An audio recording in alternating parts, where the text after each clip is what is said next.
मैथिली संगुप्त की पंचवटी की 7वीं सूक्ति है, कह रही है सरल तरल जिन तुहिन करुण से हंसती हर्षित होती है। अति आत्मीया प्रकृति हमारे साथ उन्हीं से रोती है। अनजानी भूलों पर भी वह अदय दंड तो देती है, पर बूढ़ों को भी बच्चों सा सदैव भाव से सेती है।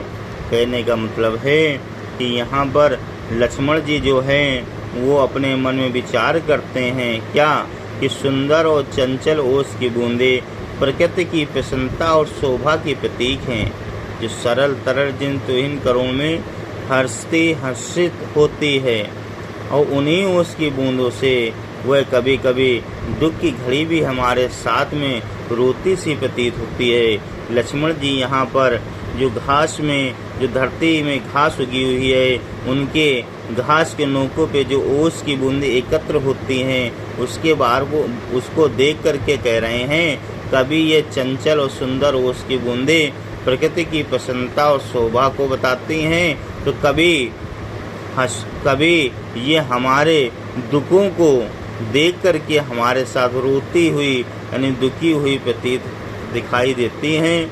क्योंकि जब सुख के क्षणों में इन्हीं ओस की बूंदों के माध्यम से वह हर्ष प्रकट करती हैं, तो वही दुख के समय ये आंसू प्रकट करती हैं। फिर आगे कह रहा अनजानी भूलों पर भी वह अदय दंड तो देती है। जब प्रकृति हमारी अनजाने में की गई भूलों को कठोर दंड देती हैं, तो कभी कठोर दंड कैसा हो सकता है कि जैसे भूकंप आना, बाढ़ आना, इस प्रकार से हमें कभी दंड देती हैं।